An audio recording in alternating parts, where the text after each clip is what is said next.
सम्मानित साथियों, नमो बुद्धाय, जय भीम। हमेशा की भांति एक बार पुनः हम लेकर उपस्थित हो चुके हैं आज का क्रांतिकारी अंबेडकर संदेश लेकर। आज के अंबेडकर संदेश में बहुत बड़ा संदेश छिपा है बाबा साहब के स्पीच में।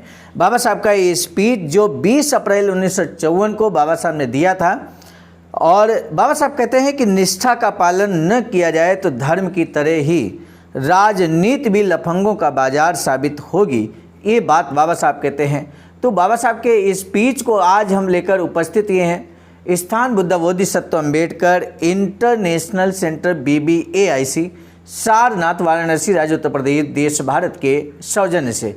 विषय हमने ऑलरेडी आपको बता दिया है। आज का अंबेडकर संदेश बाबा साहब डॉक्टर अंबेडकर संपूर्ण वाङ्मय खंड 40 से पेज नंबर 328 से 329 तक हम लेकर उपस्थित हुए हैं।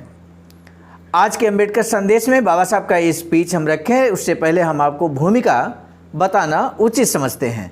शेड्यूल कास्ट फेडरेशन के प्रभावी नेता, अस्पृश्य जनता के नेता और भारतीय संविधान के शिल्पी डॉक्टर बाबा साहब अंबेडकर और आयुष्मती माई साहब अंबेडकर दोनों दिनांक 20 अप्रैल 1954 के दिन सुबह 10 बजे हवाई जहाज से दिल्ली से नागपुर आए। उनके स्वागत के लिए अस्पृश्य समाज हजारों की संख्या में उपस्थित था और डॉक्टर अंबेडकर माई साहब के साथ हवाई जहाज से उतरते ही अंबेडकर जिंदाबाद, थोड़े दिन में भीमराज आदि नारों के साथ उनका स्वागत किया गया।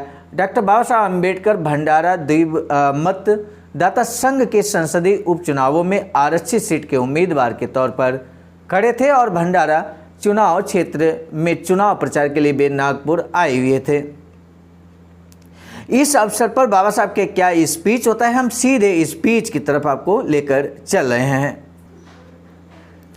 दिनांक 20 अप्रैल 1954 को अपने स्वागत समारोह में डॉक्टर बाबा साहब अंबेडकर ने कहा कि मुझे लग रहा है कि राष्ट्र विनाश के मार्ग पर आगे बढ़ रहा है, इसीलिए मैं चुनाव में खड़ा हो रहा हूं।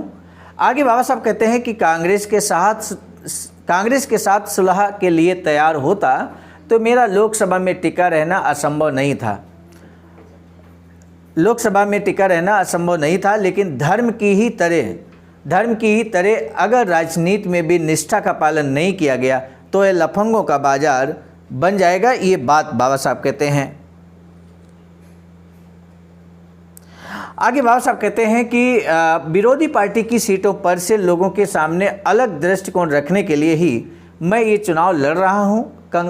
कांग्रेस सरकार को कार्य करने के लिए बहुत समय दिया गया, लेकिन अब तक वे कोई भी सवाल हल नहीं कर पाए हैं। अब केवल भक्तिभाव रखकर नहीं चलेगा, अब जागरूकता से घटनाओं पर ध्यान रखना होगा। पहले देश, फिर प्रधानमंत्री और कांग्रेस, इस तरह से देखना होगा। सबसे पहले अपनी नज़र में आपको देश, बाबा साहब कहते हैं कि राष्ट्र सर्वप्रथम रहना चाहिए।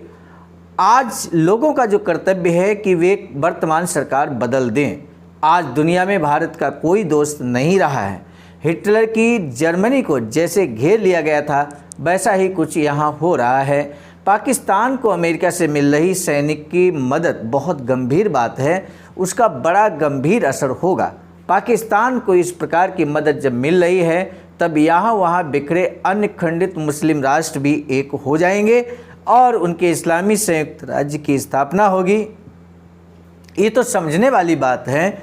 ये इस्लामी संयुक्त राज्य अपने पूरे राष्ट्र को घेर लेंगे। मैं आपको ये चेतावनी भी देना चाहूँगा कि अफ़गानिस्तान ने भी अमेरिकी मदद स्वीकार कर ली है और प्रस्तावित अफ़गान पाक फेडरेशन की खबरों के बारे में जो इनकार किया जा रहा है वह केवल गुमराह करने वाली बात है। दूसरी ओर एशिया को काबिज कर उसे कम्युनिज्म राष्ट्रों के साथ लाने के लिए रशिया और चीन भी तैयार खड़े हैं और दांव पेच लड़ा रहे हैं। इसलिए अगर आप प्रभावी बनना चाहते हैं तो आपको हाथ में बंदूकें लेनी होगी। नरम लिजे भाषणों से काम नहीं चलेगा, आपको कोई एक कठोर भूमिका अपनानी होगी। बात इसी पर निर्भर है कि आप पार्लियामेंट्री सरकार चाहते हैं या नहीं। पार्लियामेंट्री सरकार चाहिए तो जहां पार्लियामेंट्री सरकार है और बाह्य आक्रमणों के खिलाफ सुरक्षा के लिए जो सिद्ध हैं, हमें उनके लिए सहयोग करना होगा। अगर नहीं तो हम कल ही रशिया और चीन के साथ दोस्ती करेंगे। बाबा साहब यहाँ बहुत ही स्पष्ट दूरदर्शिता के साथ अपनी बात को रखते हैं। सम्मानित साथियों, ये निश्चित रूप से अंतर्राष्ट्रीय मामला है, अंतर्राष्ट्रीय लेवल का भाषण है बाबा साहब का, जो यहाँ पर बहुत बड़ी बात बाबा साहब एक तरह से भारत की विदेश नीति कैसी होनी चाहिए, भारत अपने राष्ट्र को, अपने देश को सुरक्षित कैसे रखे, इस बारे में यहाँ बहुत बड़ा मार्गदर्शन, बहुत बड़ा संदेश इस अम्बेडकर संदेश में छिपा है, जो आपने महसूस किया है।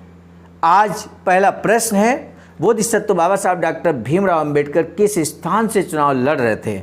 बोधिसत्व बाबा साहब डॉक्टर अंबेडकर ने क्यों कहा कि आज लोगों का कर्तव्य है कि वे वर्तमान सरकार बदल दें? इन दो प्रश्नों में से किसी एक का जवाब देना बेहद जरूरी है। आज का अंबेडकर संदेश समाप्त करने से पहले हम जरूर बताना चाहेंगे, बाबा साहब की एक अधूरी इच्छा है वैचारिकी सेंटर बनाने की, और बाबा साहब की अधूरी इच्छा के अनुरूप ही एक वैचारिकी सेंटर निर्माणाधीन है सारनाथ, वाराणसी, राज्य उत्तर प्रदेश, देश भारत में। आप भी इस दिए गए अकाउंट नंबर पर अमूल्य योगदान कर सकते हैं।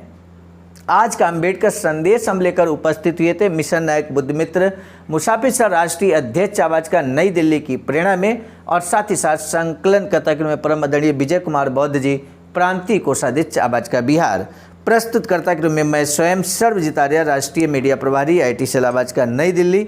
आज का अंबेडकर संदेश अच्छा लगा हो तो जन जन तक पहुंचाने के लिए शेयर जरूर कीजिएगा। यदि आप हमारे इस चैनल पर पहली बार हैं तो चैनल को सब्सक्राइब करना ना भूलें। इसी निवेदन के साथ अब दीजिए इजाज़त। आप सभी को सादर नमो बुद्धाय, जय भीम। सम्मानित साथियों, यदि आप हमारे इस चैनल आवाज़ का ऑफिशियल, जिस पर नियमित सुबह 5 बजे डॉक्टर अंबेडकर संदेश आपको मिलता है, आप हमारे इस चैनल को सपोर्ट करना चाहते हैं तो हमारा आपसे निवेदन है कि आप हमारे इस चैनल को सब्सक्राइब कर लें, वीडियो को शेयर, लाइक, कमेंट जरूर करें।